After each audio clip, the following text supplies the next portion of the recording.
Kembali di Sapa Indonesia Pagi, Saudara. 4 korban dari insiden pesta rakyat di pernikahan anak Gubernur Jawa Barat, Deddy Mulyadi, hingga kini masih menjalani perawatan di RSUD Dr. Slamet, Garut, Jawa Barat.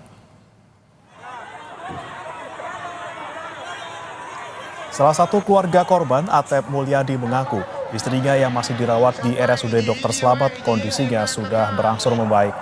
Atep Mulyadi bilang istrinya dibawa ke rumah sakit lantaran mengalami luka di bagian perut dan kaki karena terinjak saat mengantri makan gratis di pesta rakyat pernikahan anak Deddy Mulyadi pada Jumat lalu. Pihak RSUD Dr. Slamet bilang ada 19 orang yang dibawa ke RSUD Dr. Slamet pasca insiden pesta rakyat di pintu pendopo Garut.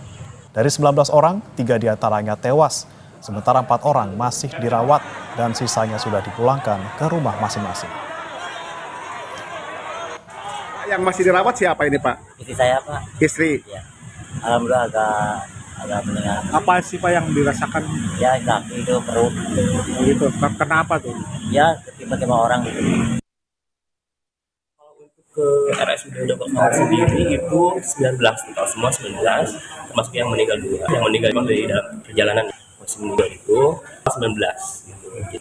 Yang 2 sudah meninggal. Kemudian sisanya udah pulang dan sekarang sisa. Yang tersisa berapa orang lagi, Pak, sekarang? Sekarang yang 4 hari ini. Kondisinya seperti apa, Pak? Kondisi berangsur membaik, Pak. Dari kondisi kemarin, alhamdulillah sekarang tinggal menjalani perawatan saja. Yang masih dirawat itu usia berapa, Pak? Usia dewasa, Pak.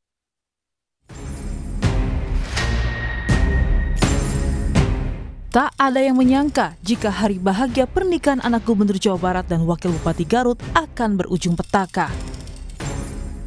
Pesta rakyat yang dirancang untuk berbagi kebahagiaan bersama warga justru menyebabkan 3 orang tewas dan puluhan lainnya harus dirawat di rumah sakit. Aisyah, salah satu korban selamat, menceritakan insiden kericuhan di pintu pendopo saat massa berebut masuk ke dalam. Ia mengaku hari itu rela datang ke pendopo sejak pukul 6 pagi untuk bertemu dengan Deddy Mulyadi serta pasangan Mola Akbar dan Putri Karlina. Saat berdesak-desakan, waktu di belakang masih aman-aman saja. Ya pas mau masuk, udah masuk ke dalam, pas itu semua ngedorong gitu, pas gubrak semua gitu. Jadi langsung ibu keinjak-injak sama anak ibu. Ya ceritanya mah yang pertama pengen ketemu sama Bapak Deddy sama Bu Putri gitu, ingin ketemu langsung. Yang kedua ya itu ingin mencicipi pesta rakyat gitu. Di sisi lain, Gubernur Jawa Barat Deddy Mulyadi mengklaim tidak tahu menahu soal adanya pesta rakyat dalam rangkai perayaan pernikahan anaknya. Namun, Deddy bilang siap diperiksa polisi jika diperlukan untuk investigasi kasus tersebut.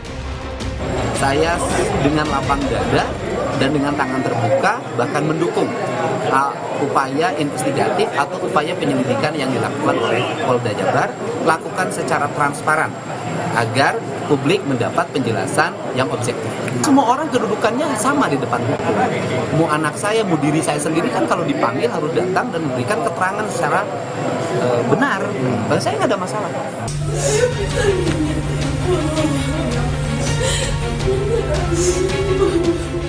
Usai insiden di pendopo Garut, Wakil Bupati Garut Putri Karlina yang menikah dengan anak Deddy Mulyadi, Mola Akbar, melayat ke rumah salah satu korban. Putri bersimpuh menangis dan meminta maaf kepada keluarga korban lantaran insiden pesta rakyat di acara pernikahannya. Putri membantah dirinya mengadakan dan mengumumkan pesta rakyat untuk membagikan makanan gratis. Putri bilang makanan yang hendak dibagikan merupakan porsi makanan yang masih tersedia usai acara hajatan. Ingin masyarakat, kalaupun ada yang mau makan silakan datang, tapi tidak diumumkan. Ada perkataan saya, jangan diumumkan, ini bisa bahaya. Jangan diumumkan, karena menindaklanjuti informasi dari masyarakat, oh makan gratis gitu ya, itu saya tidak pernah mengkonfirmasi itu. Saya tidak pernah mengumumkan, kalau boleh cari di media sosial saya tidak pernah mengumumkan, tapi kami memfasilitasi kalau ada yang misalnya tanya, Bu katanya ada makan gratis, oh ini bohong. Nah saya memfasilitasi itu. Sebelumnya, polisi juga memastikan akan menyelidiki insiden pesta rakyat di pintu pendopo Garut. Polisi akan menyelidiki apakah ada unsur kelalaian dalam penyelenggaraan pesta rakyat dan mencari siapa pihak paling bertanggung jawab atas petaka pesta rakyat di pintu pendopo Garut pada Jumat 18 Juli lalu. Tim Liputan Kompas TV.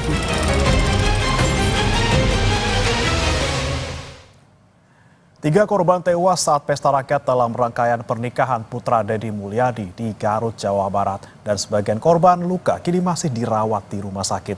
Lalu bagaimana dengan proses hukum dalam kasus ini? Kita akan bahas bersama dengan pakar hukum pidana Universitas Pelita Harapan atau UPH, Profesor Jamin Ginting. Selamat pagi, Prof. Jamin. Selamat pagi, salam sehat. Salam sehat, Prof. Ginting. Kemudian ini kan polisi katanya sudah akan memanggil I.O. atau penyelenggara acara dari pesta pernikahan anaknya Deddy Mulyadi. Kemudian apa lagi yang perlu dilakukan nih, Prof? Apakah juga perlu memanggil kedua mempelai atau bahkan Deddy Mulyadi juga harus dipanggil? Ya, kalau kita lihat ini adalah adanya korban ya, tindak pidana material, sudah jelas korban ada, dan korban itu yang menyebabkan kematian karena kurangnya kelalaian ya, karena ada kelalaian dalam mengantisipasi penyelenggaraan makan gratis yang diumumkan begitu ya, yang diberitahu melalui sosial media begitu. Nah tentu ini terkena dengan pasal 359 terkait dengan kelalaian mengakibatkan matinya orang lain. Nah kelalaian yang disebut dengan di sini matinya orang lain ini kelalaiannya harus diapa? Ada unsur siapa yang lalai dalam melaksanakan tugas dan fungsinya. Dalam bidang keramaian seperti ini tentu yang paling bertanggung jawab adalah orang-orang yang diberi tugas ya untuk melakukan antisipasi begitu. Dan komunikasi antara orang yang melakukan antisipasi dengan orang yang memberikan informasi ini harus jelas juga. Jangan sampai diinformasikan kepada aparat penegak hukum, polisi atau pamong praja hanya hadir 500 orang tapi ternyata yang hadir sampai 5.000. Ini kan jomplang sekali. Berarti ada yang disembunyikan dalam hal ini.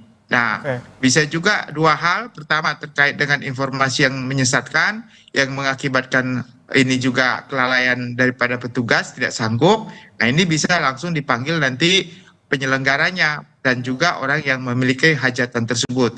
Tetapi kalau ini force majeure, ya, force majeure artinya di luar dugaan yang seharusnya, maka ini dapat dikatakan bahwasannya di luar dari kemampuan orang tersebut untuk mengantisipasi. Itu kira-kira analisisnya. Prof. Jamin, kalau kita melihat ini kan pernyataan dari Deddy maupun kedua mempelai bilang ini tidak tahu terkait dengan acara ada pembagian makan gratis. Bahkan dari awal tuh nggak ada sebenarnya agenda makan gratis. Mereka hanya bilang ada acara di nanti malam, acara hiburan gitu ya.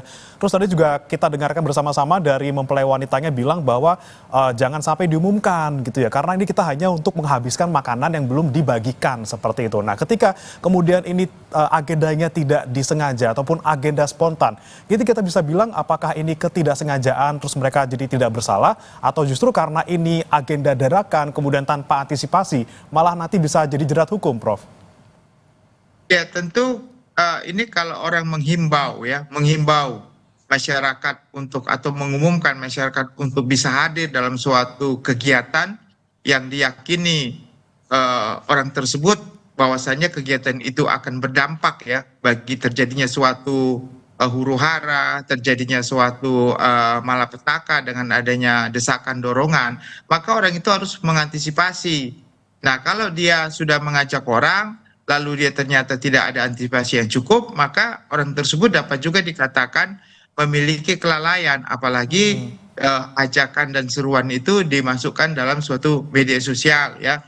Nah, ini juga sangat disayangkan begitu. Nah, ini juga bahan pelajaran tentunya bagi semua kepala daerah dan juga ke penyelenggara pejabat negara yang akan menyelenggarakan pesta rakyat.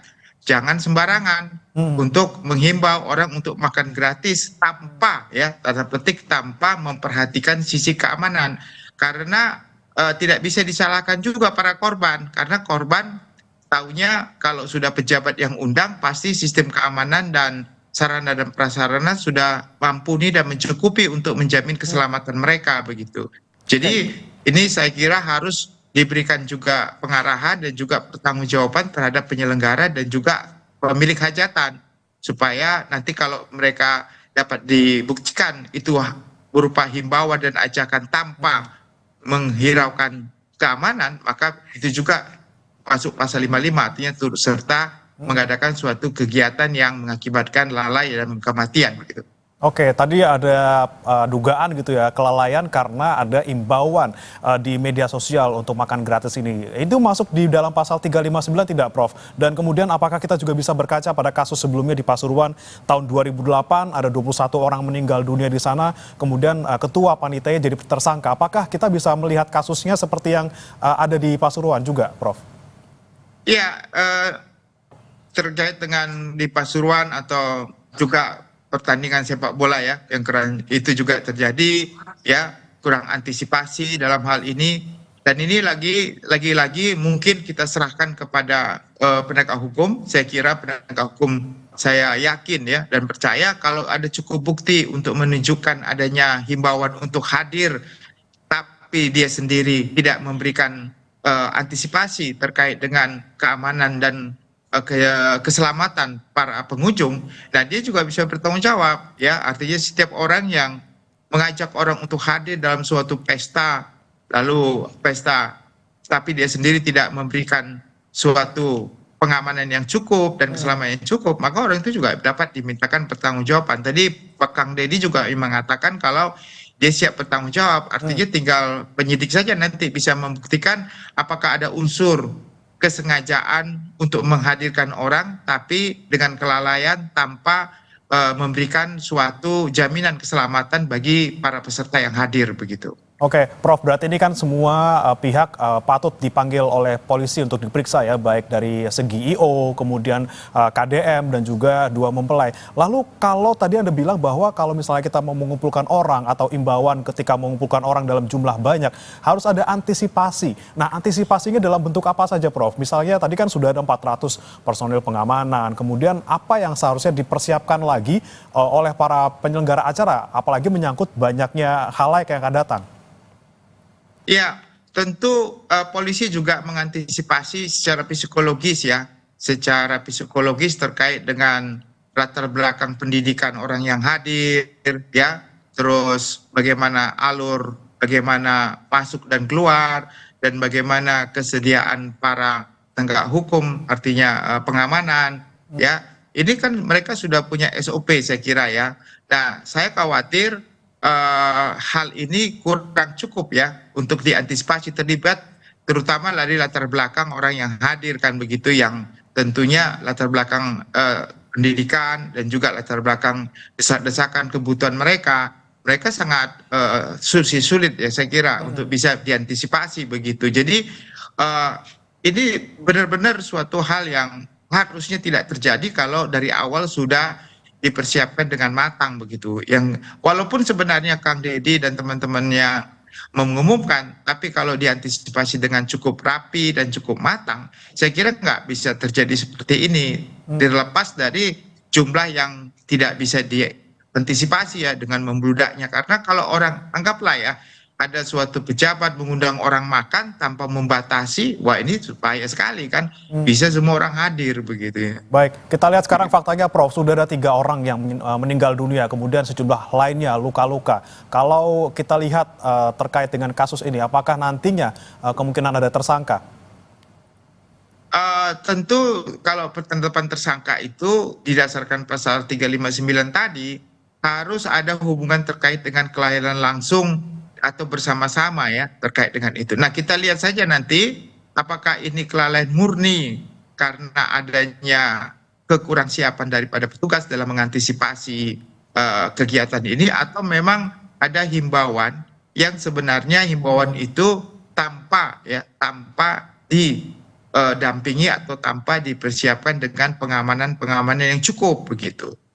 Ini akan kita lihat. Kita lihat kan tadi kan dari Kang Deddy sendiri dan dengan para pelaksana kegiatan saling berkomunikasinya kurang pas ya. Ada yang satu melimpahkan yang lain. Nah, ini saya kira harusnya dua-dua harus bisa dipanggil untuk mengklarifikasi dan membuat jadi terang apa sebenarnya yang mengakibatkan secara langsung kejadian ini begitu.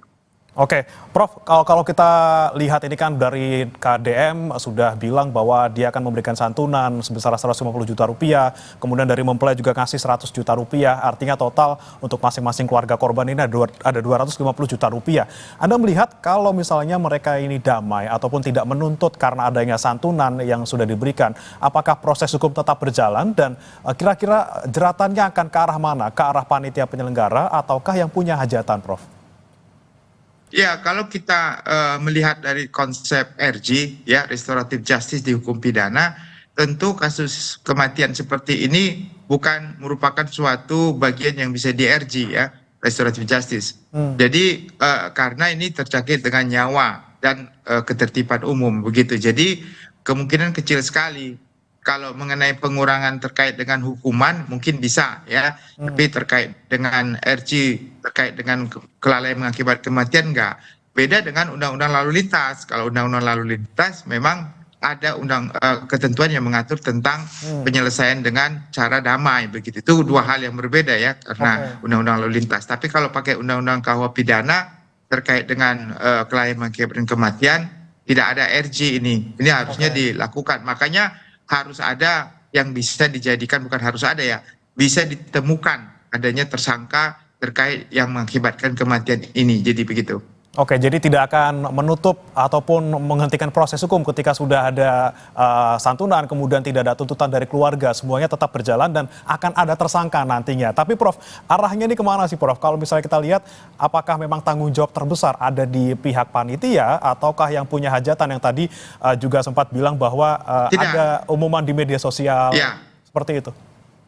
Ya, jadi tetap aja ada nanti, ya, yang akan menjadi tersangkanya, cuma memang berbeda, ya, nanti hukumannya mungkin lebih ringan karena ada sudah pemaaf kalau peringan hukuman, begitu. Oke, baik, terima kasih Profesor Jamin Ginting, pakar hukum pidana UPH telah bergabung bersama kami di Sapa Indonesia Pagi hari ini. Selamat pagi, Prof. Selamat pagi.